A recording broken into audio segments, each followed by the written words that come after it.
Bueno, chicos, continuamos con las clases teóricas. Vamos a tratar de, como les decíamos, de dar estas clases bueno, y todo el acompañamiento que vienen teniendo de los ayudantes en los trabajos prácticos, lo más parecido posible a lo que estamos acostumbrados. La calidad académica la vamos a tratar de mantener. Hay que poner un poquito más de cada uno, obviamente. Pero creemos que van a poder formarse como ingenieros aún con esta modalidad, y bueno, y que también vemos hasta cuándo tenemos esta situación, pero lo importante es que ustedes no pierdan el cuatrimestre y que sigamos adelante. Bien, estuvimos viendo en las clases anteriores las instalaciones sanitarias, caso de las instalaciones cloacales y pluviales, y nos queda una de las principales instalaciones sanitarias, que es la provisión de agua. Nos vamos a centrar en la provisión de agua domiciliaria, ya que entendemos que bueno, hay otra materia también, ingeniería sanitaria, que versa sobre la provisión de agua, la potabilización de agua, en lo que es a nivel urbano. Acá nos vamos a basar un poquito en lo que está dentro de la línea municipal, sin dejar de dar algunos conceptos importantes sobre el fluido que estamos manejando.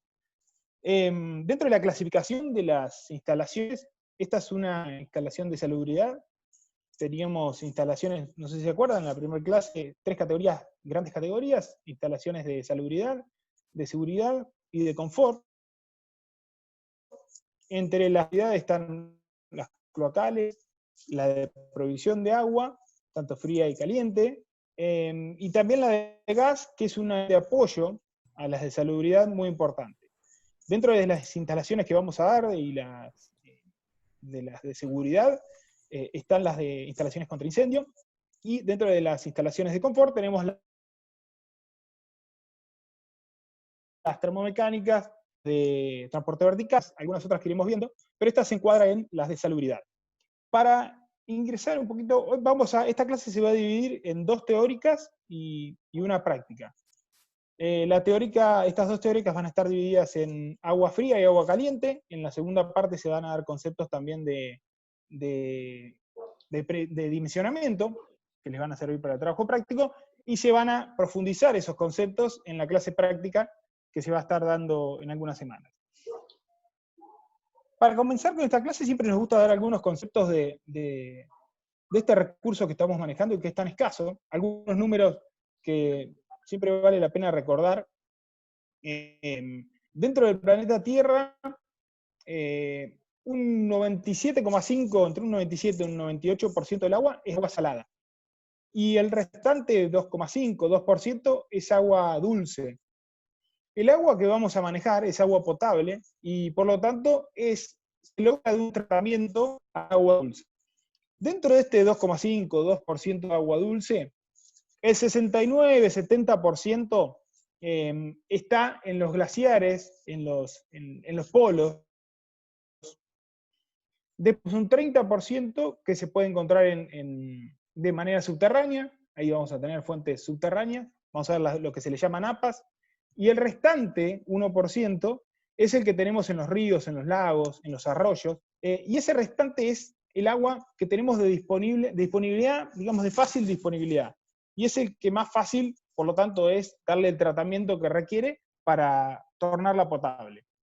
Ahora vamos a ver algunos conceptos dentro de la ciudad de Buenos Aires y el Gran Buenos Aires, porque siempre nos basamos, obviamente que esta materia la damos para todo el país, pero la mayoría de los municipios y de las provincias de alguna manera siguen los lineamientos madre que se formaron y que comenzaron acá en la ciudad de Buenos Aires y en el Gran Buenos Aires. El agua como recurso, bueno, no tengo que comentarles mucho, simplemente reforzar que es un elemento, un recurso vital. Si bien el agua, como todos lo saben, se encuadra dentro de un ciclo cerrado, es siempre menester destacar que hay que hacer un uso racional del agua potable. Y dentro de un consumo racional, es por lo que cuesta, ¿no? Potabilizarla. La ingeniería sanitaria, que es la ingeniería que se encarga del manejo hídrico, tiene 4 pilares fundamentales de por qué el recurso del agua es importante. Bueno, una es que es el origen de las enfermedades hídricas. Digamos, el agua se usa para combatir las enfermedades. En este contexto de pandemia lo sabemos más que nunca, y por ahí prestamos un poco de atención la cantidad de agua que utilizamos en nuestros hogares para higienizarnos, ¿no? Después el agua también lo usamos para una rápida evacuación fluvial. También lo usamos, como vieron en las clases anteriores, para evacuar los desechos cloacales, ¿no? Y obviamente que necesitamos agua potable para consumo humano. Debajo tienen los usos, que es un poquito los que le vine diciendo. No solo el consumo humano, también requiere del agua como recurso. También hay otros usos que se pueden nombrar como el riego, la extinción de incendios, elaboración de alimentos, entre los principales, ¿no? Pero acá, en esta diapositiva, lo que queremos es plasmar eso, la importancia del agua. Y después un poco lo que les estaba comentando de cómo captamos el agua para potabilizar. Los porcentajes, esos que les nombré, dentro de ese 2,5% de agua potable, si bien hay experiencias en el mundo de desalinización del agua salada, son costosos, ¿no? Y todavía no están al alcance de la mayoría de las naciones del mundo, o por lo menos en gran escala. Otra de las fuentes, obviamente, del recurso es las fuentes meteóricas, lo que es la lluvia, que siempre hay que destacarlo también porque es uno más. No es constante, pero hay que destacarlo. Y después, ya metiéndonos un poco en lo que es en Ciudad de Buenos Aires y Gran Buenos Aires, tenemos un ejemplo claro. Les voy a correr, pero ahí mejor, ¿no? Y vemos cómo se potabiliza el agua para aproximadamente unos 14 millones de habitantes que la potabiliza quien tiene hoy concesionada y va como empresa del Estado, que es AISA, todos obviamente la deben conocer, y que toma agua fundamentalmente de 2 fuentes más importantes, del Río de la Plata, en primer lugar, y son esas tomas que están aproximadamente unos 1500 metros de la costa, que se pueden ver. Hay 2 tomas, se pueden ver 2, solamente una está en funcionamiento. Y después hay 16 perforaciones, hay unas casi 300 perforaciones que las tratan, que ese agua que se capta tanto del Río de la Plata como de estas perforaciones se tratan. En el caso del agua del río, se tratan 3 plantas superficiales, ahora vamos a ver dónde están.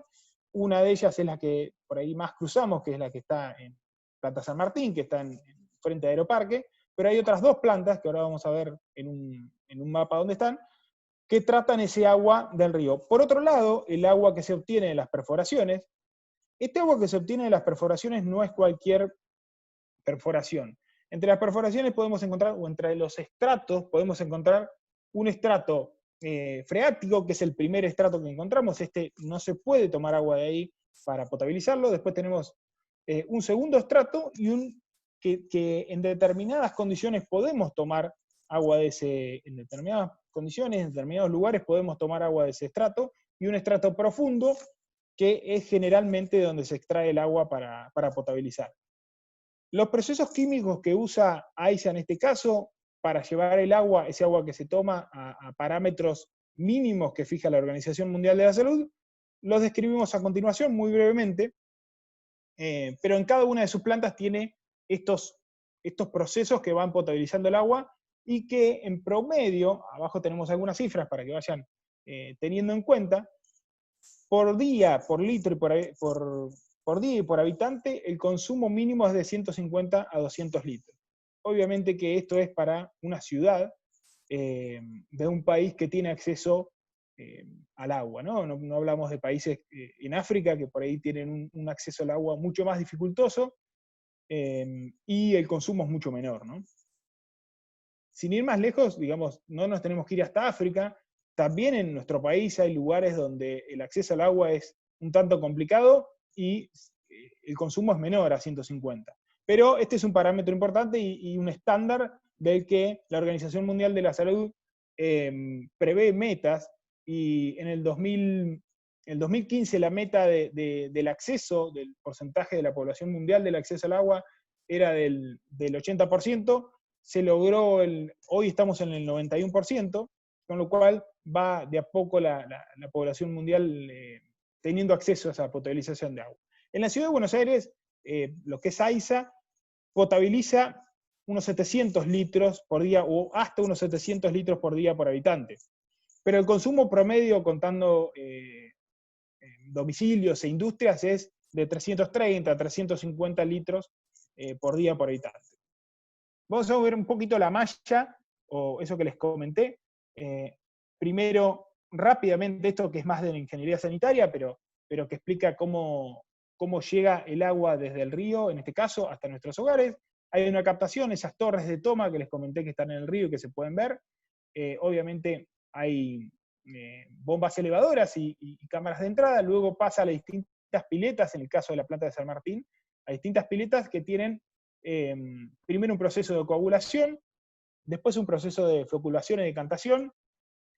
Son distintas piletas, después pasa un filtrado, una desinfección a partir de cloro, pero no solamente se le incorpora cloro, sino también se alcaliniza, que es un proceso posterior. Quizás el cloro es lo que más olemos cuando por ahí el agua está más susceptible de tener ese olor, pero también se alcaliniza.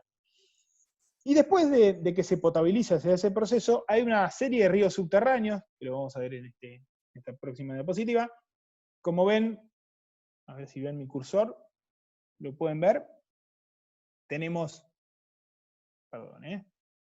tenemos tres plantas. La planta de San Martín, General San Martín, que es esa que les digo que está enfrente del Aeroparque. Después tenemos otra planta en Luján, en el dique Luján, mejor dicho, en Tigre, y otra planta en la zona de Bernal, planta General Belgrano. Esas tres plantas potabilizan el agua, especialmente para la ciudad de Buenos Aires y alrededores. Las dos plantas que acá se muestran y de las cuales parten estos ríos subterráneos que voy a comentar son la planta General Belgrano y la planta San Martín. Como ven, el tramado de estos ríos subterráneos, perdón que con este cursor señalándole se me sale la foto, tenemos ríos subterráneos que pueden llegar, ahora van a ver alguna dimensión, pero a dimensiones de hasta metros, de hasta 3, 4 metros. Y esos ríos subterráneos, que son conducciones obviamente de hormigón armado, en su totalidad, pero hechas, digamos, por el hombre, no son a cielo abierto, sino son subterráneas, llegan hasta estas estaciones elevadoras que hay, los distintos puntos cuadrados que vemos aquí. Quizás el que más, por lo menos el que más veo yo, es el de la Avenida Córdoba. Ese es un tanque, uno de los tanques, y de ahí se distribuye a través de una red de dimensiones mucho menos considerables hacia los distintos hogares. Para que se den una idea del tamaño de esos ríos subterráneos, aquí podemos mostrar una foto de cuando se estaba construyendo. Vemos los obreros, pero vean las dimensiones, esto es justo una bifurcación. Este río subterráneo, este canal, tiene aproximadamente 4,5 metros. Para que se den una idea de por dónde circula el agua que llegan hasta nuestros hogares.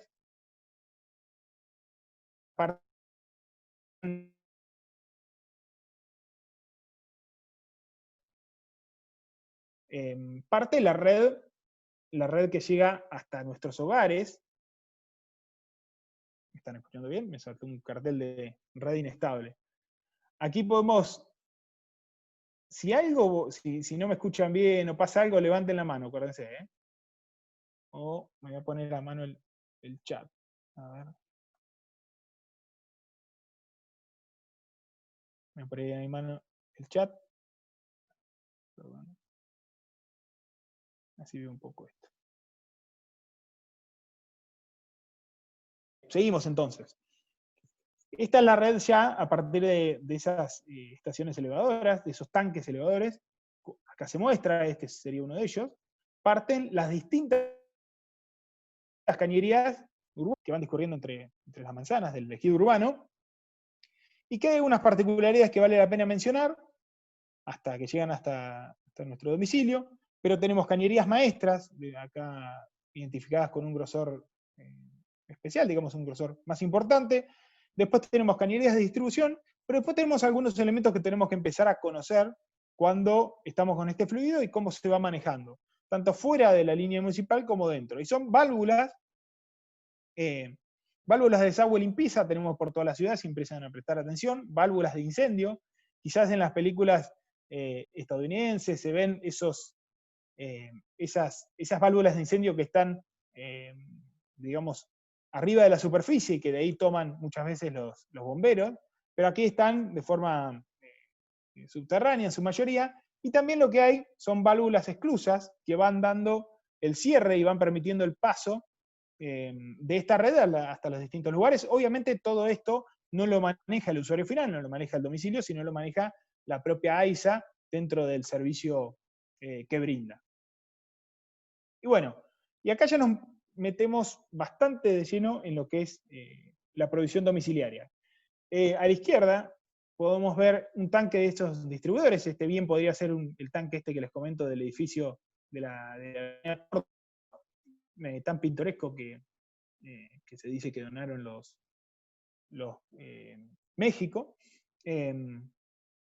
Bueno, ¿y cómo llega ese agua, o cómo se provee ese agua, cómo AISA provee ese agua hasta nuestros edificios, que es lo que nos atañe en este caso?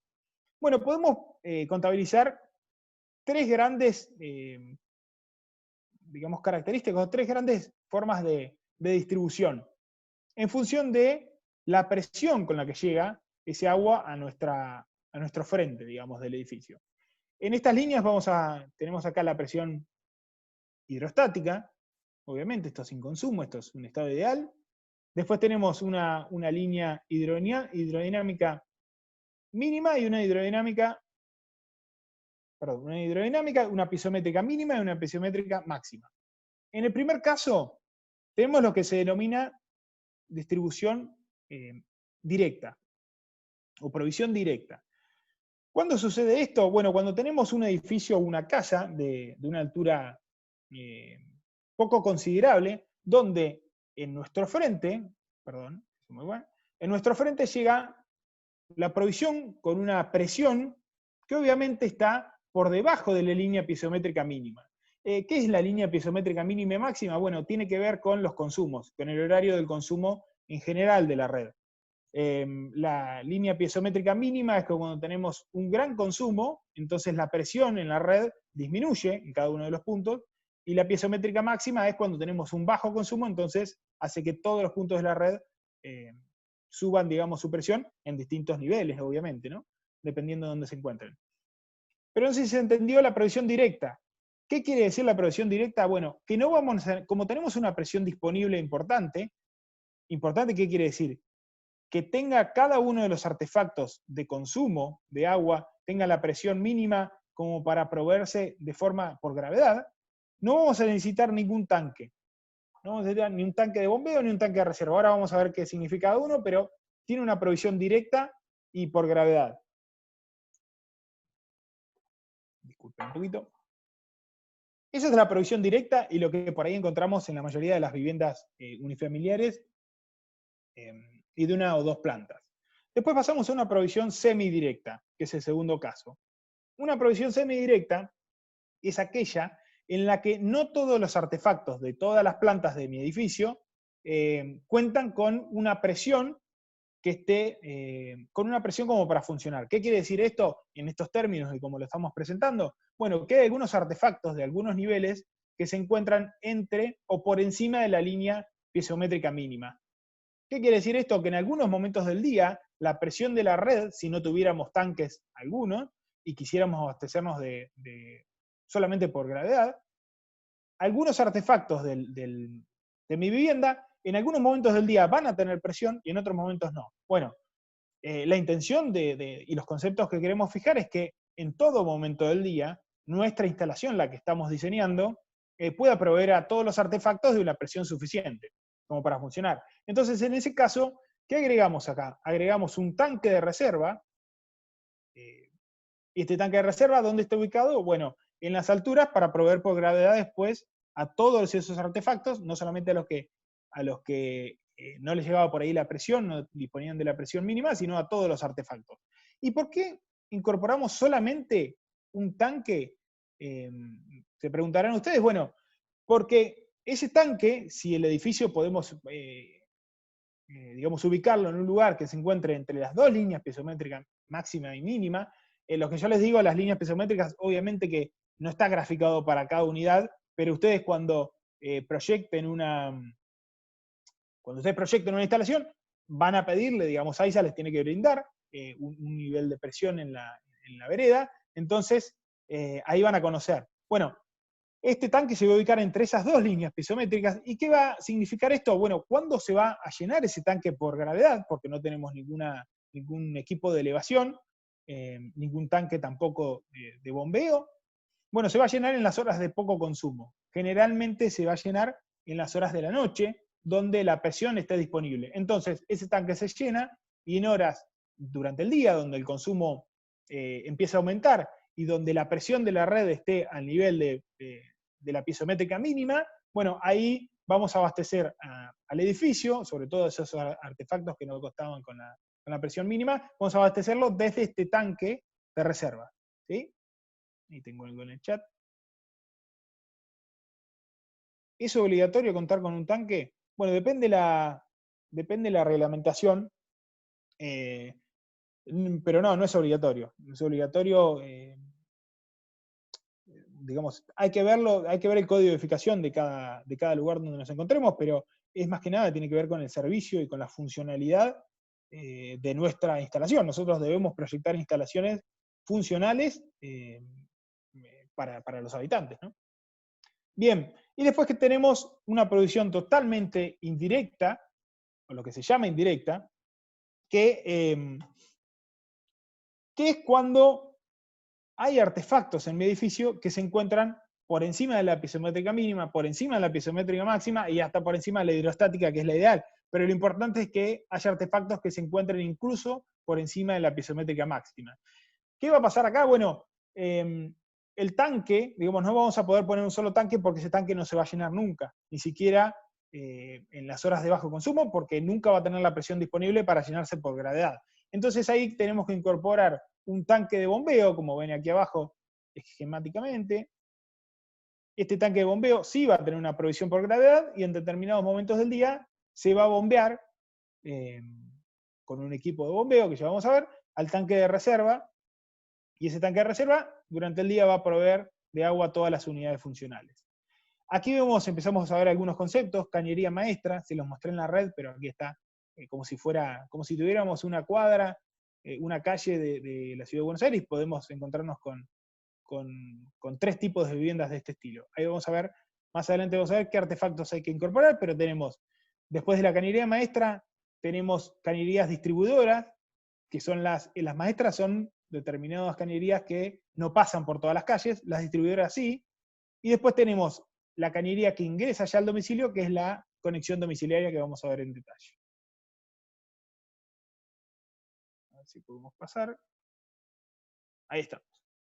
Acá se muestra de otra manera, hoy mostramos las líneas piezométricas con alguna pendiente. En realidad, si lo vemos en una misma calle, por ejemplo, no vamos a tener va a ser casi horizontal. Pero aquí lo vemos con algún mayor grado de detalle.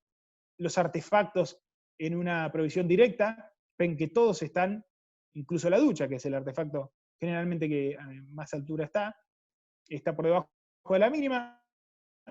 Después tenemos una directa, que es la que vimos, donde el tanque de reserva se ubica entre el nivel piezométrico máximo y el mínimo, pero este se abastece por gravedad, como dijimos. Una indirecta, aquí vemos el tanque de bombeo, en este caso en planta baja, ya vamos a ver que se puede poner en un subsuelo.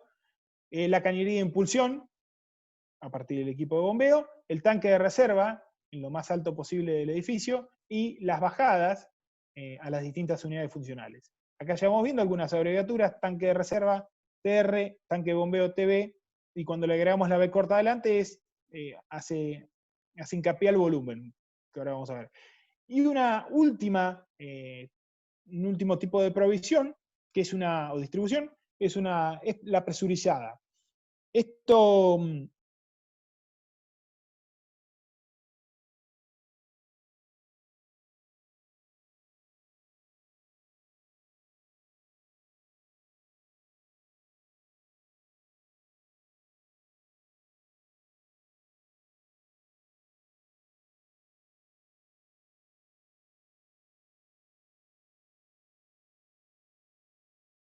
tiene cada estación. Nosotros tardamos de dar conceptos en la clase, pero bueno, hay que...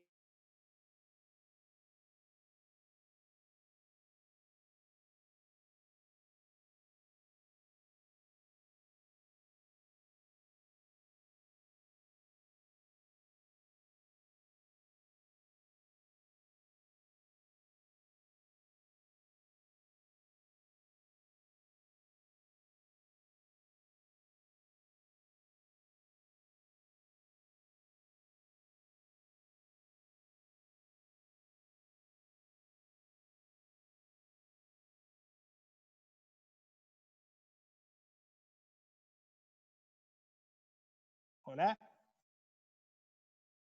Y ahora se te escucha, pero se te cortó todo antes, no se escuchaba nada. se cortó. Esperen que vuelvo a compartir pantalla. Sí, te quedaste hasta la instalación presurizada y no se escuchó más nada. Un segundo, ¿no? Sí, se cortó, no sé. Ahí estamos. Sí. Disculpen, segundo que pongo el chat.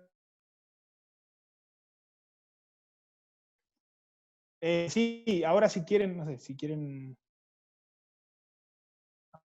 apagar, o me dicen a mí si apague la cámara. Bueno, vemos cómo funciona. A mí no me salta ningún cartel, como que se va a cortar, pero sigamos así. Si se vuelve a cortar, apago mi cámara para ver si es eso. Bueno, les comentaba de esta última distribución presurizada a partir de un equipo de presurización, que es lo que hace es bombear a los distintos pisos, a los distintos niveles, y no requieren de un tanque elevado. Ventajas y desventajas, como les iba comentando.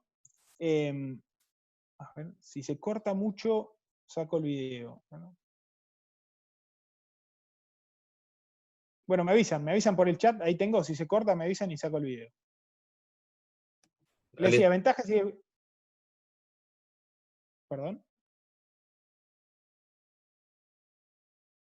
Bueno, se corta. A ver, bueno, vamos a sacar el video.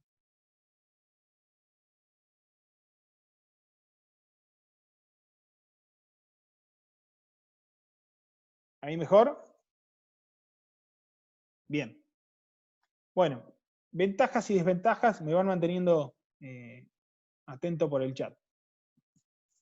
Una desventaja de este sistema presurizado puede ser digamos, tener garantizado el suministro eléctrico.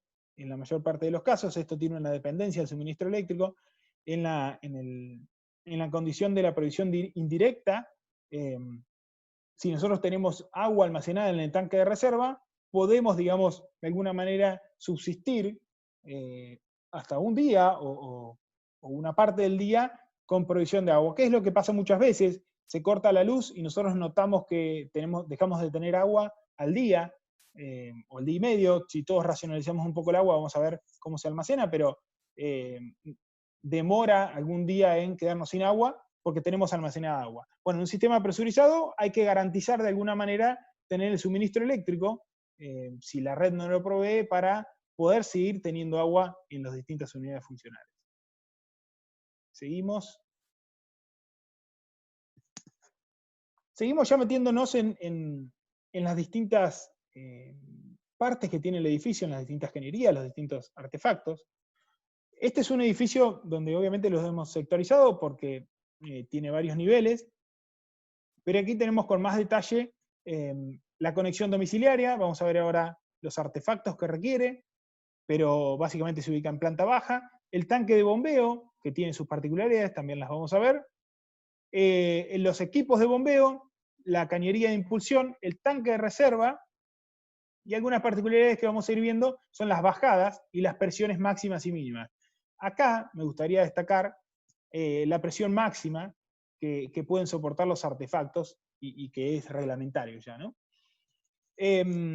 Cuando proveemos desde un tanque de reserva, las distintas bajadas pueden proveer normalmente, y bajo el código y bajo los lineamientos que le vamos a dar, hasta una altura de 45 metros, esta altura de 45 metros se mide desde los 2/3 del tanque, o en realidad desde el límite superior, como si el tanque estuviera lleno. Bueno, esa es la presión máxima que puede tener un artefacto. El artefacto más bajo es de 45 metros de columna de agua, que sería 45 metros, como aquí lo ven, esa es la mayor altura. Si tenemos edificios más altos, naturalmente ustedes se imaginan que edificios de más de 15 plantas ya superan esta altura. Bueno, ahí ya hay que ir a otra solución, hay otras soluciones de provisión de agua, no solamente provisión de agua, sino otras instalaciones para edificios de gran altura. Este apartado lo tenemos, es uno de los conceptos teóricos que damos en Instalaciones de Obras Civiles 2, y aprovechamos un poquito ahí para contarles que tenemos esa otra materia optativa. En este contexto, no sé cómo la vamos a dar, o si, digamos, si se va a dar, calculo que sí, depende de la cantidad de anotados, pero bueno, hay algunos conceptos que están en esa otra materia por si les interesa. Bien, de acá más que nada esto. Después tenemos algunos artefactos importantes. Como ven, el tanque elevado tiene un colector inferior donde salen todas las bajadas, y es una particularidad de este tanque elevado, está compartimentado. Ya vamos a ver que la normativa, que es la normativa del Código de Edificación de la Ciudad de Buenos Aires, es la ex obras sanitarias, de ahí sale todo el código madre de provisión de agua, y lo van a ir viendo en los distintos trabajos prácticos. Te da las presiones mínimas que tienen que tener. Por ejemplo, un artefacto ubicado en la azotea, en el mismo nivel del tanque, tiene que tener mínimamente, con una bajada independiente, unos 50 centímetros de presión desde el tercio inferior. ¿Por qué el tercio inferior? Bueno, esos son niveles de funcionamiento del tanque, vamos a ver más adelante, pero cuando el nivel del agua del tanque de reserva baja por debajo del tercio inferior, ahí, digamos, acciona un dispositivo que demanda agua del tanque de bombeo y demanda agua que las bombas se accionen. Bueno, vamos a ver estos conceptos. Conexión domiciliaria, están a nivel de acera. Reservas y consumos, cómo se calculan las reservas de agua, digamos, cómo se calculan los tamaños, el volumen de cada uno de los tanques. Los tanques, qué características tienen. El colector de bajada, que recién se los mencioné, les voy a mostrar algunas particularidades también. Las columnas, las bajadas, las cargas mínimas, que algunas ya les hablé. La impulsión y el bombeo, y algunas válvulas y juntas que tienen que tener en cuenta. Pasamos a la conexión domiciliaria, esta conexión de red en cada una de las viviendas que está en planta baja y que recién se los mencioné.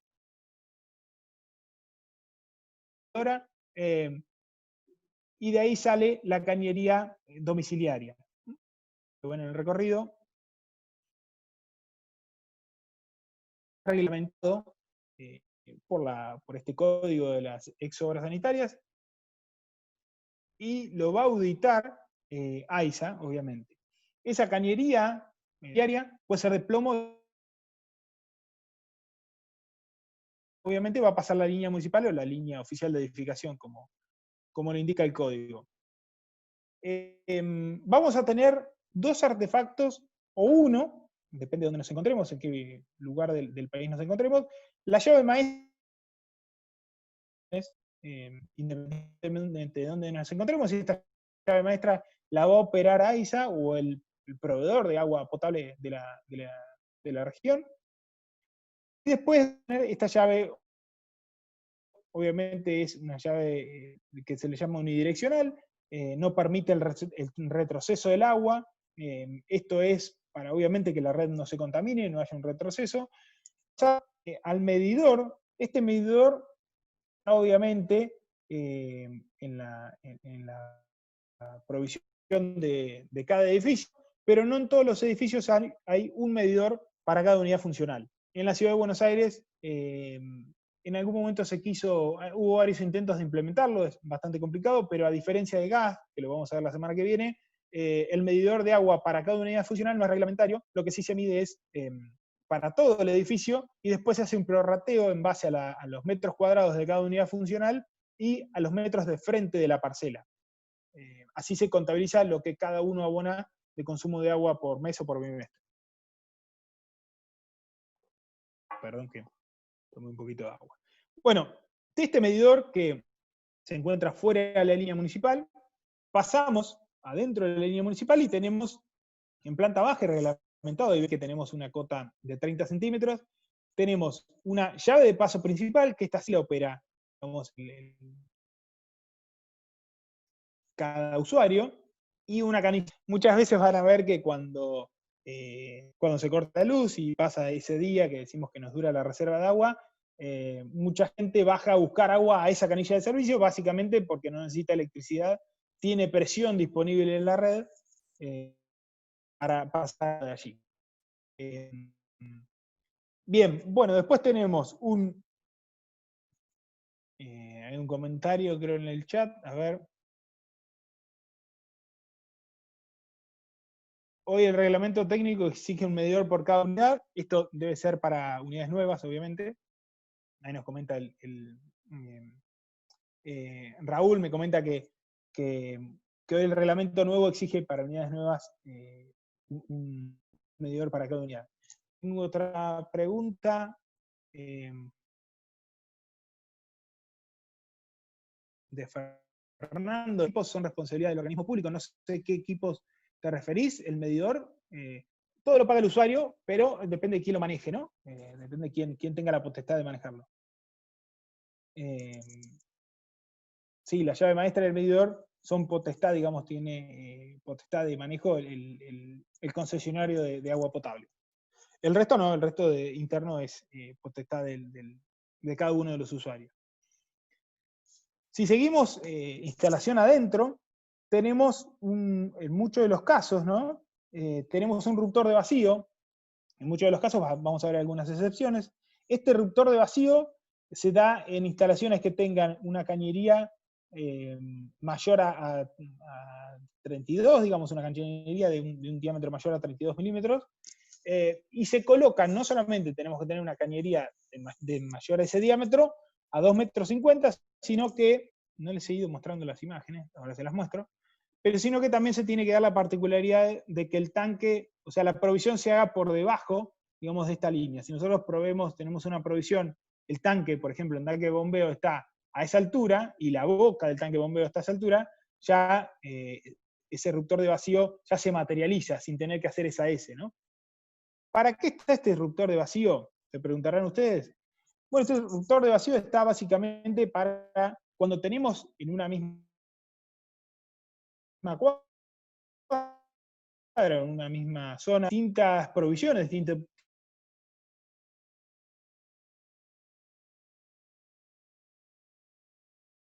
tipos de que cuando la presión de la red esté baja quiere decir por debajo de estos dos, digamos, no demande todo el agua del tanque de bombeo que puede estar en el subsuelo y deje sin agua a la casa que está, que puede tener un tanque hasta 5 metros elevados, como lo dice reglamentariamente la normativa, y esta presión disponible en la red baja, deje sin provisión de agua directa, provisión por gravedad, a la casa que tiene un tanque elevado a unos 3-4 metros. Entonces, por eso se coloca este ruptor de vacío. Les voy a ir mostrando. Me dicen que... el ruptor de vacío, se los explico nuevamente. El ruptor de vacío sirve, o es reglamentario, cuando tenemos presiones disponibles bajas en la red, y cuando tenemos suministros, y cuando tenemos los tanques de bombeo por debajo de esos 2,5 metros. ¿Para qué sirve? El concepto era para que un edificio que tiene un tanque de bombeo en un subsuelo, ante una presión de la red baja, no se lleve toda el agua, toda la provisión de agua, dejando a las casas que están, por ejemplo, un vecino que tenga un tanque que tenga provisión directa, no le dé la presión para que su tanque se llene con provisión directa, por gravedad. Por ejemplo, debajo de los 5 metros, cuando tenemos tanques por debajo de 5 metros y la presión esté por debajo de 5 metros, es cuando puede suceder este fenómeno, y es por eso que de alguna manera es para garantizar esa democratización, digamos, de la presión en la red. Por eso se exhibió esto. Vamos a mostrarles algunas fotos. Esto es, por ejemplo, una excavación de cañería distribuidora, y ahí salen, como pueden ver, las cañerías de domiciliaria. Ven, ahí se muestra cómo se secciona esa cañería, sale la conexión domiciliaria. Aquí pueden ver el medidor, cómo funciona el medidor, también es unidireccional, obviamente, pero tiene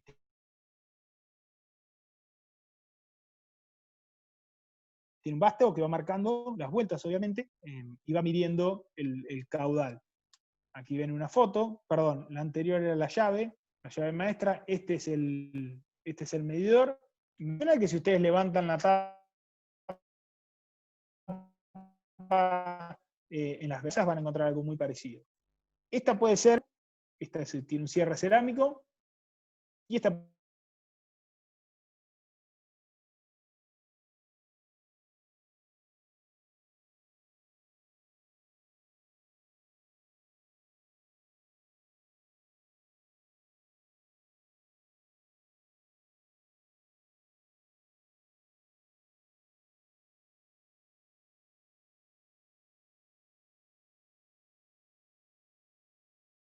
¿me escuchan? Sí, ahora sí.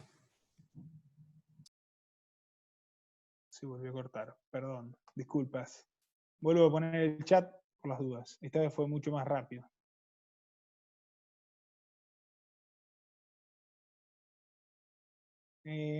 Recomendación que puedan sumar.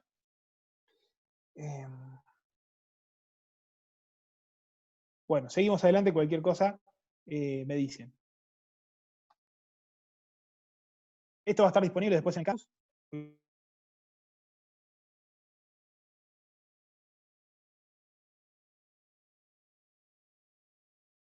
Obviamente.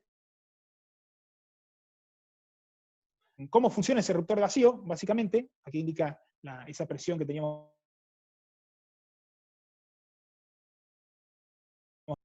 para poder dotar de agua, de presión, a todo el resto de las cañerías de la zona. Bien, los consumos del edificio. Vamos a ir avanzando. ¿Escuchan bien ahí?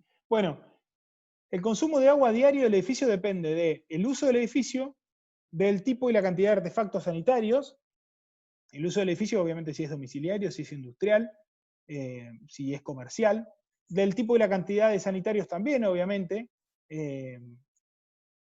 Ya vamos a ver que hay algunos artefactos que tienen un ahorro en el consumo. Del número de personas que lo habitan, lógicamente. Del gasto de los artefactos sanitarios. El gasto tiene que ver con una simultaneidad. Con esto último que les decía, la probabilidad de uso de los artefactos, ¿no? No es lo mismo una probabilidad de uso de un domicilio que una probabilidad de uso de un destino comercial, de una oficina.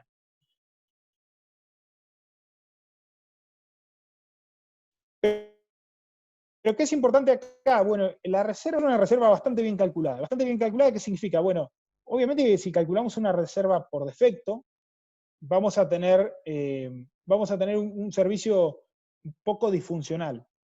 No nos va a proveer de agua todo el día. Pero si la calculamos por exceso, porque uno podría decir, bueno, calculo por exceso, me paso un poco. Me están haciendo una pregunta. Se cortó, me dicen, el ruptor de vacío. Vuelvo atrás, perdón, si lo tengo que hacer. El ruptor de vacío, les mostraba esta imagen aquí. El concepto lo entendieron. ¿Para qué es? Es para no dejar, digamos, sin presión al resto de las viviendas. Cuando la presión en la red está baja, esto de alguna manera le pone alguna restricción a la entrada de agua a un tanque de bombeo que puede estar en un subsuelo y que con muy poquita presión ese tanque se llena, pero deja sin agua a una vivienda al lado que pueda tener un tanque elevado a 3 metros y que siempre funcione por provisión directa, por gravedad, y no necesite bombas, ni tanque de bombeo, ni tanque de reserva. ¿Cómo funciona ese reductor de vacío? Bueno, aquí tiene, aquí abajo podemos ver en la parte derecha inferior, esquemáticamente lo que pasa aquí arriba, en esa parte de la U invertida. Básicamente cuando tenemos presión de la red, esta esfera se mantiene, digamos, arriba, y cuando baja la presión, baja por debajo de 5 metros de columna de agua, esa esfera baja y se suspende, se interrumpe el suministro de la entrada de agua a ese tanque de bombeo en el subsuelo que tenemos. No sé si quedó este concepto claro. Es importante, si no, lo podemos volver a explicar, y si no con los docentes, pero es importante que lo tengan bien presente. Continúo, me avisan cualquier cosa por el chat. Genial.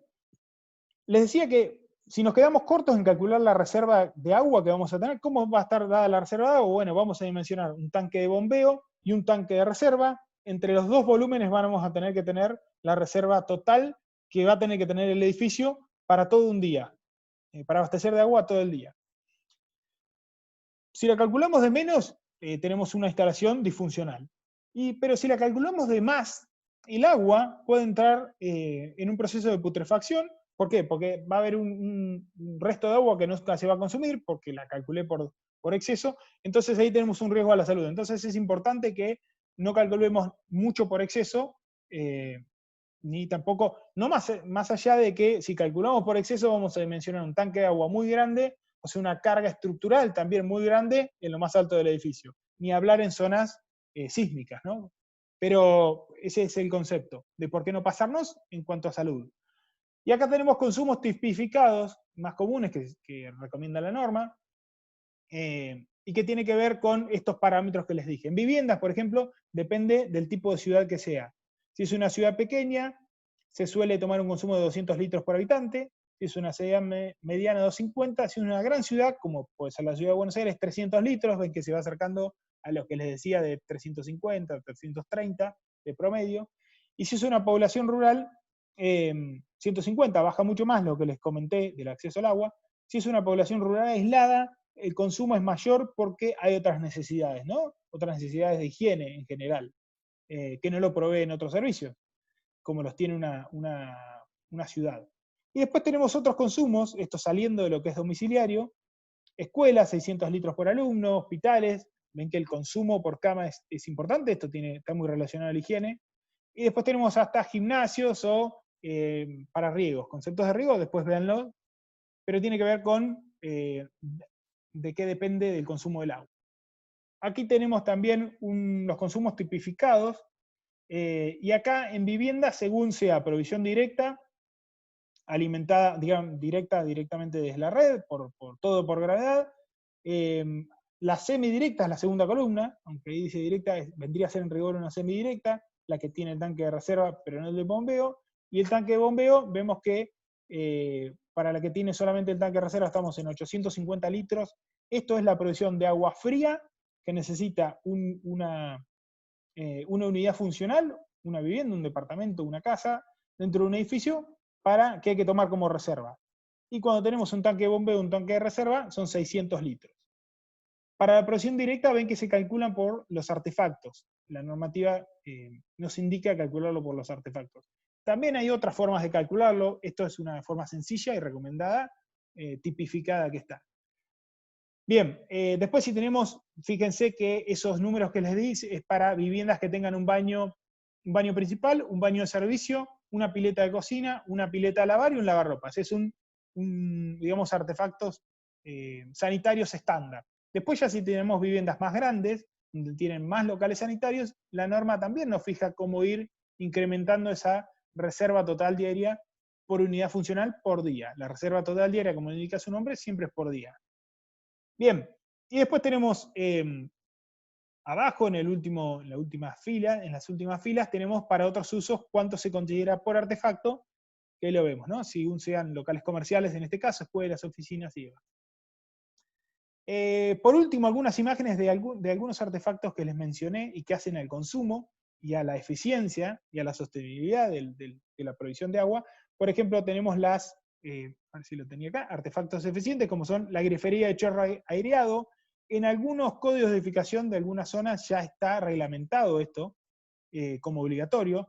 Esto puede reducir hasta un 40% el consumo, digamos, del artefacto en sí.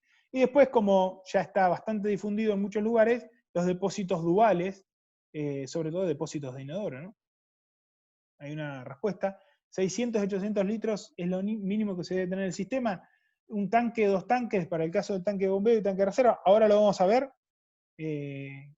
Segundo, que pasamos y vemos cómo se distribuye esto. Aquí vemos. Bueno, los tanques, nos metemos en los tanques, las particularidades y cómo los calculamos. El de bombeo de reserva, vamos a ver la opción más completa. Después, si tenemos un solo tanque, toda la reserva, esa que calculamos, esos 600 o esos 850 litros, en realidad era 850, va a tener que estar todo en el tanque de reserva. En este caso, vamos a ver cómo los distribuimos y vamos a ver para qué sirven. Acá me apuntan algo.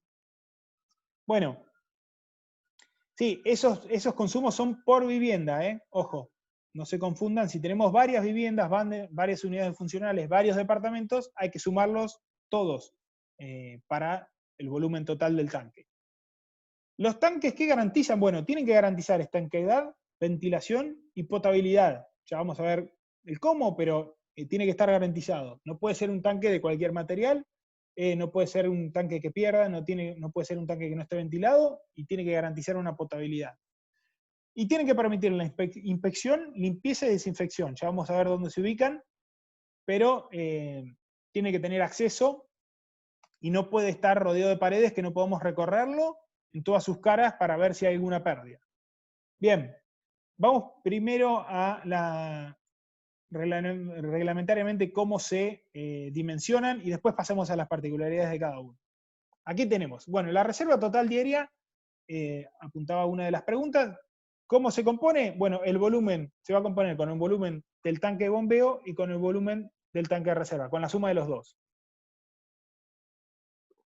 ¿Cómo distribuimos ese volumen? La normativa nos fija que el volumen de tanque de bombeo tiene que ser al menos de un quinto, tiene que tener al menos un quinto de toda la reserva de agua del edificio. Y el volumen del tanque de reserva tiene que ser de al menos un tercio. Fíjense que estos son los mínimos. Podríamos tener un quinto en el tanque de bombeo y 4 quintos en el tanque de reserva, o podemos tener un tercio en el tanque de reserva, digo bien, y 2 tercios en el tanque de bombeo. Generalmente una medida para comenzar, digamos, depende de cada edificio, de cada lugar, pero nosotros por ahí en los trabajos prácticos lo que les decimos es, bueno, arranquen viendo un tercio en el tanque de bombeo y 2 tercios en el tanque de reserva, después por espacio, por un montón de variables van a ver cómo lo distribuyen mejor, ¿no? Hay que redondear, obviamente, muchas veces, pero esos son los mínimos. Bueno, ¿y qué tiene que tener cada tanque? Empecemos por el de bombeo, empecemos como en el sentido de circulación de la provisión de agua. La entrada de agua, en este caso, como ven, la entrada de agua es superior. Esto quiere decir que este volumen, este tanque de bombeo se encuentra en un subsuelo o por debajo de esos 2,5 metros que reglamentario del tanque del ruptor de vacío. Tiene una llave de paso al ingreso, siempre tiene que tener una llave de paso al ingreso de la instalación. Obviamente que si queremos limpiarlo, vamos a tener que cerrar esa llave para que no siga fluyendo agua. ¿Qué más tiene que tener constructivo? Bueno, tiene que tener una pendiente hacia el colector, que va a estar abajo, perdí el puntero, pendientes para que el agua fluya, obviamente. Tiene que ser recorrible en todas sus caras, tiene que tener al menos 60 centímetros de cualquier pared, no puede compartir pared con una medianera, y tiene que tener bocas de tapas de inspección aquí arriba, como lo ven, de 25 por 25, esto es todo reglamentario, lo mínimo. Y tiene que tener una tapa de acceso de 50 por 50. Por la tapa de acceso tiene que poder ingresar una persona para limpiar el tanque, que se hace cada determinados meses, también lo fija, cada código de cada ciudad lo fija, de cada municipio en general. Y después la tapa de inspección tiene que estar para inspeccionar estos artefactos que van apareciendo, artefactos flotantes, para inspeccionarlos, cambiarlos o repararlos en el caso de que sea necesario. Ahora voy a esos artefactos, y también tiene que tener una ventilación para poner a presión atmosférica este tanque, que en este caso es una ventilación que, a diferencia de lo que es cloacal, las ventilaciones de cloacal evacúan gases tóxicos, y por eso había que sacar las ventilaciones a lugares donde no sean accesibles para las personas. ¿Se acuerdan que había determinados radios, determinados cilindros donde tenían que estar excluidos estos conductos de ventilación? En este caso, no tienen no emanan gases tóxicos, por lo tanto va a ser menos restrictiva la norma de hasta dónde hay que sacar una ventilación de un tanque de bombeo, pero tiene que estar. Y lo que les decía, esos interruptores o esos flotantes son dos en el tanque de bombeo. Va a ser una válvula mecánica flotante que va a determinar cuándo el volumen de agua, la entrada de esta provisión de agua de la red, cuando, esto lo han visto casi todos seguramente, y si no, levanten la tapa de los depósitos de inodoros, también lo van a poder ver, en la mayoría de los casos, porque algunos no se ve tan gráfico, esto básicamente es un flotante que cuando ese flotante sube, porque tiene un nivel de agua importante el tanque, corta la entrada de agua, y cuando baja se abre la entrada de agua independientemente de la llave de paso, ¿no? Y después tenemos el interruptor eléctrico, que es acá parece rígido, pero actualmente no es más rígido, o sea, se usa, ya vamos a ver un ejemplo, pero eso va a determinar cuando el volumen digamos, cuando el tanque tenga poca agua, va a mandar, digamos, algún mando a las bombas para que no enciendan. ¿Qué quiere decir esto? Es que el tanque de reserva, como les indiqué anteriormente, por ahí me va a pedir agua cuando se quede sin agua, pero las bombas, el equipo de bombeo va a chequear de alguna manera con este interruptor eléctrico si el tanque de bombeo tiene agua, porque si no bombearía en vacío y se romperían las bombas.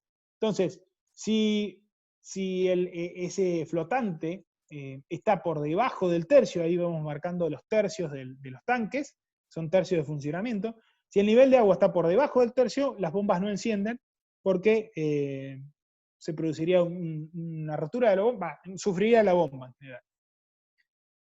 Vamos a ver arriba cómo funcionan el análogo, digamos, el interruptor eléctrico flotante, cómo funciona arriba. ¿Qué tenemos además en el tanque de bombeo? Tenemos el colector ese que les mencioné. Ese colector va a haber una derivación a los equipos de bombeo, una llave de limpieza siempre tiene que haber, y una llave de paso general que va a cortar, digamos, antes de la bifurcación a las dos bombas. Y acá ya nos metemos en los equipos de bombeo. Tienen que ser como mínimo dos bombas. Esto tiene que ver con que si alguna sufre alguna rotura, tenemos que poder funcionar con la otra hasta cambiarla a esta bomba. Así que una hora más o menos. Bien, después de ahí tenemos la cañería de impulsión, pero antes tenemos algunos equipos particulares que siempre hay que recordar porque son reglamentarios, y son las juntas elásticas y las válvulas de retención. Y abajo tiene placas antivibratorias las bombas, obviamente para no replicar las vibraciones al resto de la estructura. Realmente estos se alojan en plantas bajas o en subsuelos, como les dije. Las válvulas de retención, como la palabra lo indica, es para que no haya un retroceso en el agua, siempre el agua vaya hacia arriba, o estas válvulas retengan. Y las juntas elásticas son para que estas vibraciones no se transmitan hacia arriba. Aquí ven que también siempre tenemos una canilla de servicio. Esto es por si queremos reparar las bombas y tenemos que vaciar la cañería de impulsión. Mientras que en el tanque de bombeo, de reserva, perdón, que está arriba, este tanque tiene alguna particularidad y es porque el reglamento lo exige. Es un tanque compartimentado. ¿Cuándo tenemos que diseñar o poner un tanque compartimentado o varios tanques? Bueno, cuando la reserva o el tanque tenga que tener más de 4.000 litros. Cuando pase ese volumen, tenemos que compartimentarlo o poner varios tanques. Este es un ejemplo de un tanque de hormigón compartimentado, pero ven que tiene básicamente un colector que une a los dos compartimientos. Los dos compartimientos se unen arriba, digamos, están de alguna manera divididos por una pared, pero arriba tienen una ventilación, una conexión entre ellos, y también tienen una ventilación para poner este tanque a presión atmosférica. Las particularidades que tiene, digamos, constructivas son muy similares. Cada compartimiento tiene que tener una tapa de acceso, la pendiente también y demás. Tiene que tener también una tapa de inspección para este interruptor eléctrico flotante que les decía. En este caso, ¿cómo funciona? Bueno, cuando este dispositivo se encuentra por debajo del tercio inferior, le manda una señal, por eso es eléctrico, a que encienda las bombas, a que necesita agua. Ahora bien, cuando llegó al tercio superior, le manda otra señal que las bombas paren de bombear, porque ya está lleno. Esa es la función. Bueno, entonces decimos que el nivel mínimo de funcionamiento del tanque es el tercio inferior, ¿sí? Para ir teniendo conceptos de funcionamiento. Y ahora nos vamos a meter un poquito en este colector con sus funcionalidades, pero esto sería un gráfico del colector este que obviamente tiene que tener los dos compartimientos conectados, pero con algunas particularidades. ¿Para qué están, digamos, compartimentados? Por un tema de limpieza de funcionalidad. Cuando tenemos que limpiar los tanques, lo hacemos de a uno. Entonces, cuando limpiamos uno de los compartimentos, aguas arriba, que le voy a mostrar una foto de cómo sería. Cuando limpiamos, por ejemplo, el derecho, cerramos esta llave de paso y lo evacuamos el agua por esta llave de limpieza. Entonces limpiamos y seguimos, digamos, proveyendo de agua al edificio por el otro compartimento y viceversa, ¿no? Cuando limpiamos del otro lado. Bueno, ¿qué más hay en este tanque? Los dos tienen llaves de limpieza. Bueno, tenemos las distintas bajadas. Estas bajadas tienen algunos, ¿ven? Estas cañerías verdes que vemos. Bueno, ese es otro interruptor, otros ruptores de vacío. Otro tipo, vimos un ruptor de vacío en planta baja por el tema de presión, y ahora vemos un ruptor de vacío en planta alta en el tanque de reserva. ¿Y esto para qué sirve? Bueno, ven que acá en el dibujo están conectados algunas de las bajadas. Bueno, ¿esto para qué sirve? Sirve para poner a presión atmosférica las bajadas que tengan que abastezcan artefactos peligrosos. Se preguntará, ¿qué es un artefacto peligroso en agua? Bueno, pónganse a pensar en un bidet, por ejemplo. Un bidet tiene una palangana y puede suministrar agua al bidet desde abajo de la palangana o desde el costado. Pero los que suministran agua desde abajo, si toda la cañería no está a presión atmosférica, en algún momento que tengamos llena la palangana, por un tema de succión, digamos que no trabaja a presión atmosférica la cañería, puede haber un retroceso en la cañería y ese agua volver, o sea, estamos hablando de la pileta del bidet, que es una pileta de lavado, ¿no? Entonces, en esa pileta va a haber agua sucia, para ser bien claro, que ese agua no puede retroceder por la misma cañería que se está proveyendo agua. Entonces, esa cañería no puede no estar a presión atmosférica. Siempre tiene que estar a presión atmosférica. Entonces, porque puede haber un retroceso y ese agua sucia volver al sistema de provisión de agua e ir, por ejemplo, al departamento de abajo y proveer de agua sucia. No nos podría pasar. Entonces, en las bajadas de agua que abastecen artefactos peligrosos, puede ser un bidet, por ejemplo, pero en la norma están tipificados, no son muchos tampoco, hay que conectarles estos ruptores de vacío, que no son más que cañerías de ventilación, que se los conectan en los colectores, y van hasta arriba del tanque. Esto es importante que estén hasta arriba del tanque, porque si no, la presión haría que esto se llene, y no puede suceder, entonces tiene que acá tener ventilación, tiene que dotarlo de presión atmosférica, eso está en la intemperie arriba. Bueno, ese es otro tipo de ruptor de vacío. Abajo una foto, por ejemplo, de un colector de un edificio. Esto, si tienen acceso a la terraza de su edificio, los que viven en el edificio, por ahí vayan, mírenlo, la verdad que se empiezan a familiarizar con estas cosas, más allá de verlos en un PowerPoint, es bueno siempre tocarlo, ver las dimensiones y demás.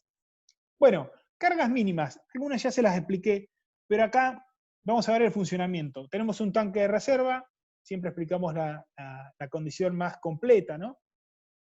Y acá vamos a ver cómo son esas bajadas que veríamos diciendo, bueno, ¿cómo proyecto yo esas bajadas?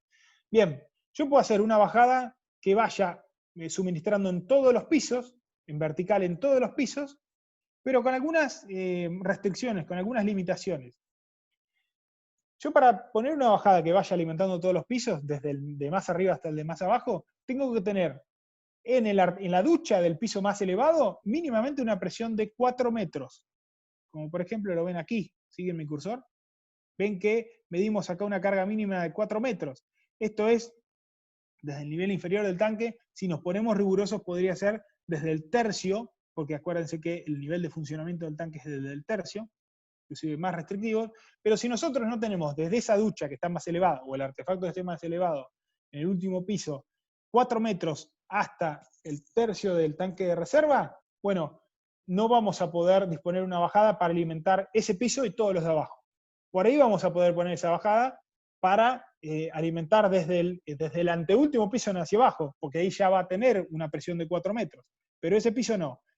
¿Qué hacemos cuando esto sucede? Pues, podría haber dos alternativas acá. Una es elevar el tanque de reserva. Ok, elevar el tanque de reserva no es gratis, digamos, ni hablar en zonas sísmicas, pero elevar el tanque de reserva tenemos que hacer una estructura más alta, tenemos que contemplar las alturas máximas que tienen los códigos de edificación. Entonces no es tan sencillo elevar el tanque de reserva a un tanque grande. Entonces, bueno, si no podemos elevar el tanque de reserva y no tenemos esos 4 metros, bueno, ¿cómo abastecemos de agua ese último piso? Bueno, una bajada independiente. Bajada que solamente alimente a todos los sanitarios de ese piso, pero también tiene una limitante. Mínimamente para alimentar varios sanitarios, o sea, varios baños, varias cocinas a la vez en ese piso de arriba, tiene que tener al menos 2 metros de presión. Creo que lo tenemos por acá. Si tenemos más de 2 metros de esa altura, ok, podemos con una bajada alimentar a todos los artefactos de ese nivel superior, a todos los artefactos y a todos los sanitarios. Ahora, si no tenemos, vamos a tener que recurrir a bajadas independientes. Y ahí vamos a necesitar una presión mínima de 2 metros o de 50 centímetros si abastecemos a un solo artefacto en particular. Hay muchas veces que en las terrazas, en las azoteas, en el mismo nivel donde está el tanque de reserva, tenemos una pileta de lavamano, por ejemplo, y ustedes van a ver que la verdad que viene una cañería directa desde ahí y se abastece. Bueno, van a ver que se abastece siempre y cuando tenga una carga de más de 50 centímetros, pero solamente tiene que ser una bajada dedicada a ese artefacto. No puede ser un baño completo. Y usted me va a decir, bueno, ¿y si no? ¿Y si no puedo? Bueno, si no puedo,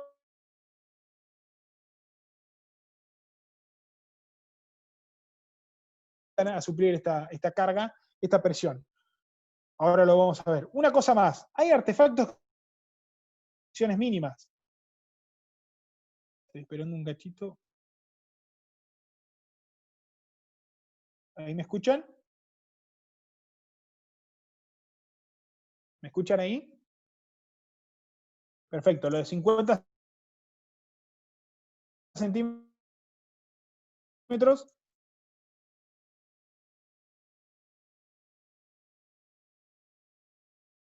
lo voy en el mismo piso que el tanque, o sea, en las 50 centímetros.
Hola. ¿Me pueden escuchar ahora? Bien, seguimos. Disculpen nuevamente. Lo de los 50 centímetros quedó claro, si no lo explico brevemente rápido. Solamente, digamos, con una bajada recta a un artefacto, una fuente realmente al mismo nivel del tanque, si tenemos carga dura entre ese tercio y el artefacto o entre el mínimo del tanque y el artefacto de una altura de 50 centímetros. En ese caso, vamos a poder proveer una bajada independiente solamente ese tanque. ¿Me pueden escuchar ahora? Hola, hola, hola. Sí, se escucha. Ok, perdón. Que a mí me aparece un cartel a veces de la conexión porque no por Wi-Fi. Voy a tener que hacer el reclamo correspondiente. No sé si me van a dar bolilla ahora. Bien, entonces les decía, bueno, en el caso de ese artefacto, hasta 50 centímetros. Y en el caso, hay otro artefacto que también nos demanda una cierta presión. Ustedes me avisan si no se escucha o no se entiende, lo repito, no hay problema. Como es el caso de un calefón, lo que conocemos como calefón,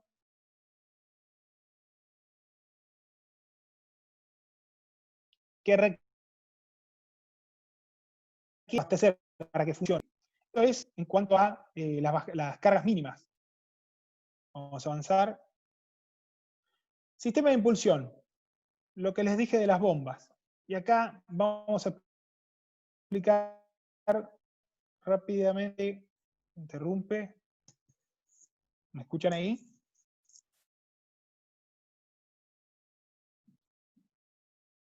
Déjenme, tengo todo apagado.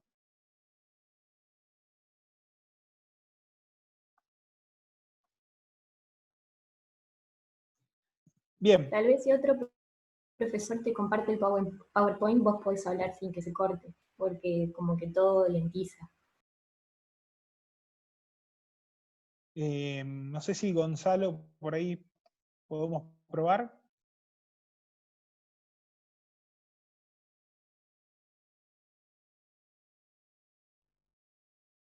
¿Gonzalo?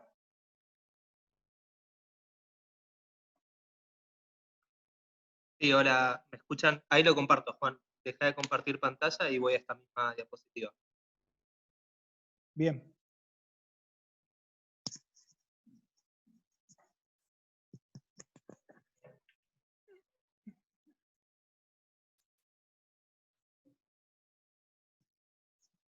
Si me van escuchando por ahí sigo y cuando Gonza ponga la pantalla retomamos. Yo ya estoy Bien. listo, Juan, ¿eh? Vos dejás de ¿Sí? compartir y recién ahí puedo compartir. Dale, a ver.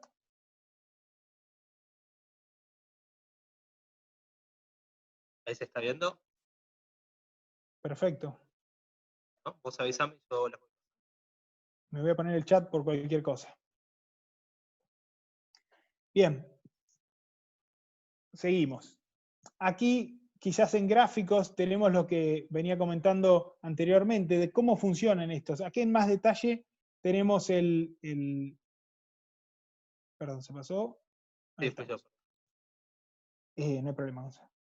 Tenemos en detalle lo que son las dos bombas, los dos sistemas de bombeo, cómo viene la cañería del tanque de bombeo.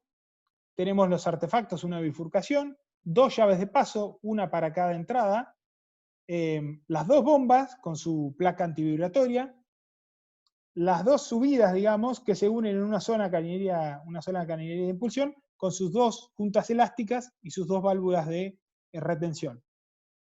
Y la canilla de servicio, como ven, está por encima. Bueno, ¿cómo funciona esto? Funciona, como les comentaba anteriormente, quizás acá está a la derecha, está, creo que yo puedo dibujar, ¿no? Por las dudas no voy a tocar nada. El tanque de reserva, cuando baja del nivel, eso es el flotante, el interruptor eléctrico a flotante que les decía, que no es más, ahora últimamente se usa no rígido, digamos flexible. Cuando baja debajo de ese tercio mínimo, pide al sistema que bombee agua, cuando está por encima, pide que deje de bombear, ¿no? Y el tanque de bombeo, como les expliqué anteriormente, lo mismo, corta cuando está por debajo del nivel de agua, por debajo del tercio inferior, corta a las bombas. Pasemos si podés, Gonza, por favor.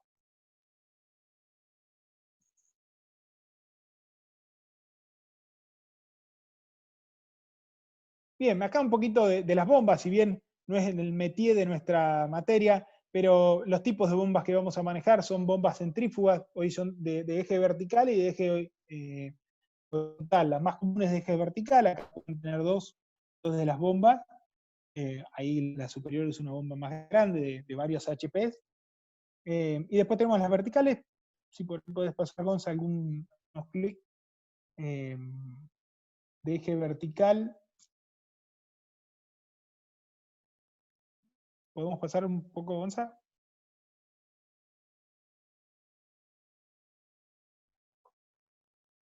Se me cortó a mí. ¿Querés que intente nuevamente yo? Juan. Bien. Bueno, vamos a pasar medio rápido, esto tampoco es el metí de la materia, lo que les decía, bombas de centrífugas de eje horizontal y de eje vertical. Pasamos, por favor, Gonza, ahí tenemos una de eje vertical grande, puede ser sumergible, ¿no? Pero en este caso estamos viendo de impulsión de tanque de bombeo a tanque de reserva. Bueno, vamos, en el trabajo práctico van a tener que calcular este sistema de bombeo, quizás lo han visto en otras materias, pero las variables que tenemos es la altura manométrica, el caudal a elevar, ese caudal a elevar va a partir de este volumen que calculamos, ¿no? De estos volúmenes de reserva total de aire que calculamos. La altura de aspiración que vamos a tener, la diferencia entre dónde se ubique el tanque de bombeo y dónde tenga la provisión. El rendimiento de la bomba, lógicamente, y la potencia de la bomba va a ser el resultado de la selección de la bomba, ¿no? Tenemos las típicas curvas características, que en especial vamos a entrar con la altura manométrica y con el caudal, y vamos a elegir un tipo de bomba. Pasamos, Gonza, por favor.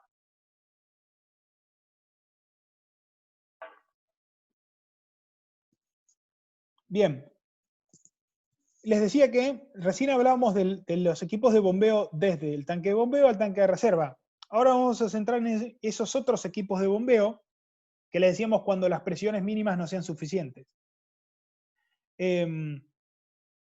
Todo esto está en los lineamientos del TP, ¿no? El trabajo práctico en los apuntes, así que los vamos a pasar rápido.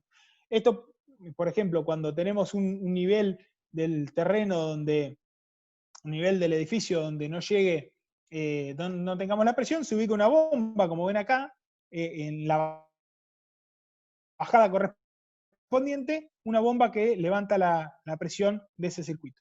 Eso puede ser para un piso que no nos llegue, no tengamos los 2 metros siquiera, ni hablar de los 4, ¿no? Pasamos, Gonzalo, por favor.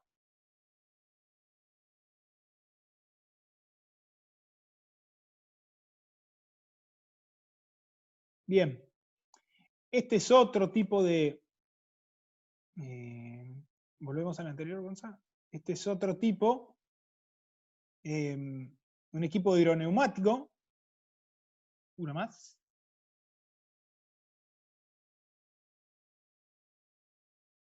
Ahí está, un equipo de hidroneumático. Y este también se suele poner, pero en especial donde abastezcamos de agua a artefactos o a niveles que estén por encima del nivel del tanque de reserva. Hasta ahora habíamos visto que el tanque de reserva estaba en nivel superior, pero bueno, puede suceder que tengamos artefactos por encima, por ejemplo, una portería o un zoom que esté en planta alta, en la terraza, y esté algunos artefactos por encima incluso del tanque de reserva. Pasemos, por favor.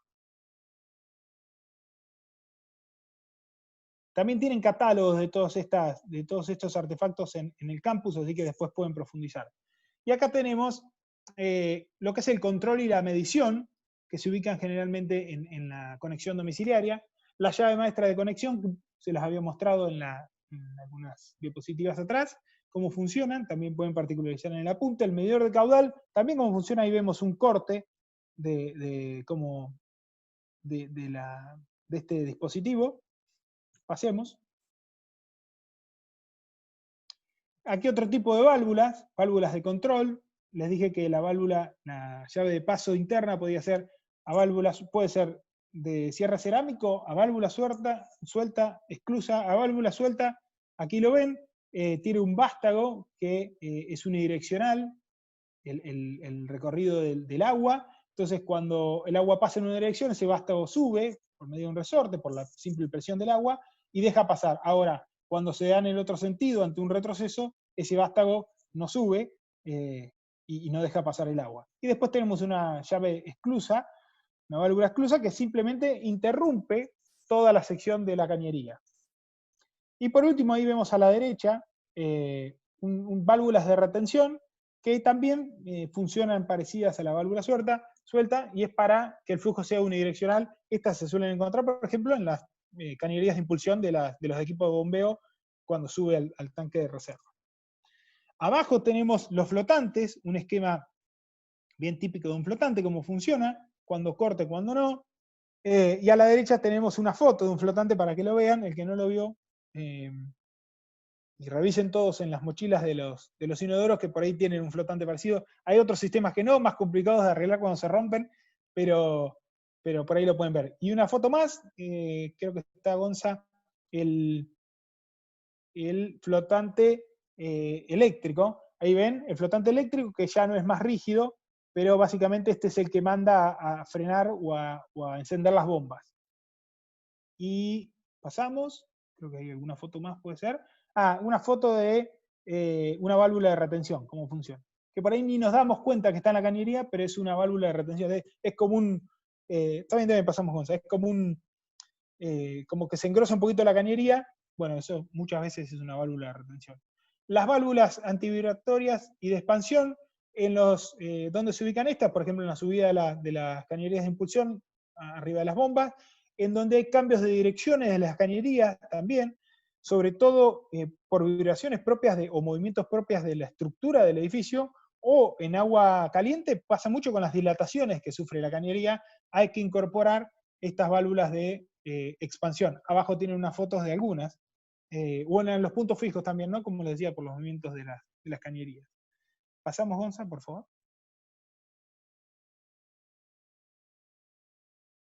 Bien, también básicamente, y lo exponemos acá, hay otros dispositivos como pueden ser soportes, bandejas, dilatadores, hay soportes para las cañerías, esas cañerías en algún lado tienen que emplazarse en el edificio. Si empiezan a mirar por arriba, donde no tengan un cielo raso suspendido, los van a ver, sobre todo en el subsuelo o en la azotea.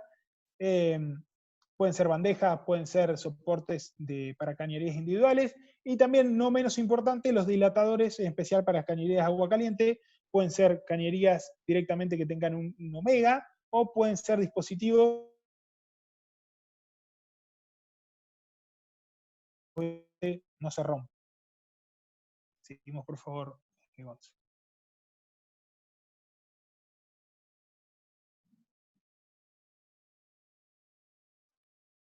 ¿Qué hora estamos? Bien, bueno, criterios, si ya terminando, criterios de la instalación de, más que nada para ver cómo, ¿me escuchan? Cómo vamos a proyectar nuestra instalación. Bueno, primero tenemos que ver dónde nos encontramos y qué presión tenemos, y si es por gravedad o presurizada. Eso es lo primero que tenemos que identificar con AESA o con el prestatario del servicio. Después, ¿dónde vamos a ubicar los tanques? Lo que les mencionaba, la accesibilidad de los tanques, tienen que ser recorribles, tienen que poder acceder para limpieza, para inspección. Los planos límites, no podemos poner un tanque de reserva tan alto que nos pasemos del plano máximo que fija el código de edificación, o el código de planeamiento urbano en este caso. Cargas mínimas, cómo vamos a ubicar los tanques para llegar a todos los artefactos con una carga mínima, o si no nos queda otra, vamos con equipos presurizadores que eleven la presión en cada bajada. Las columnas de las bajadas, ya van a ver que cómo se nomenclan en los planos. Si es un doble círculo concéntrico azul, es una bajada. Si es un solo círculo, es una impulsión. En agua caliente tiene que ver más con los mandos y los retornos, ya lo van a ver en la próxima clase. ¿Dónde ubicamos las bajadas? También tienen que ser accesibles, aunque, a diferencia de gas, que ya lo vamos a ver, esto puede no estar en plenos comunes, ya lo vamos a ver en gas, pero tienen que ser accesibles, tienen que tener válvulas de control, todas las que fuimos viendo.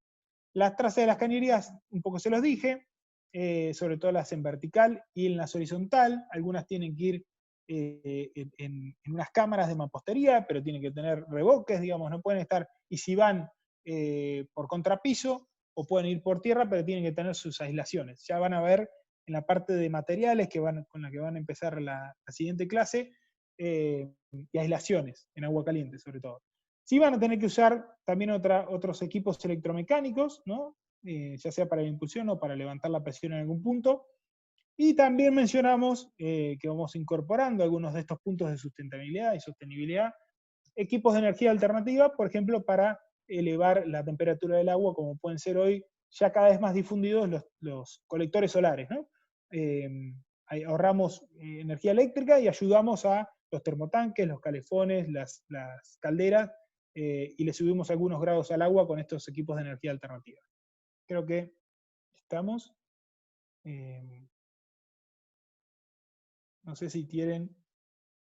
perdón, me quedaba alguna última.